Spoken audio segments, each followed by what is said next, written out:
সকালবেলা ঘুম থেকে উঠে বদমাইশি করতে শুরু করেছে। কি করছে বাবু? হ্যাঁ, বলো।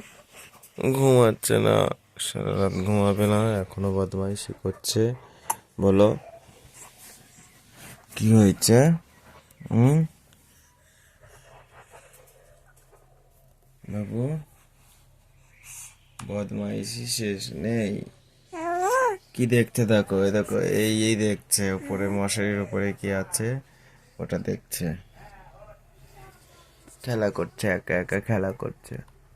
এ বাবু, মাহি, এ দেখো, এ দেখো, এ দেখো, তাকাও, এদিকে তাকাও। এ দেখো, তাকাও। কি হয়েছে? এই দেখো, টুপিটাও পরেনি। টুপিটা তো পরতে হবে শীতের সময়। ঠিক আছে।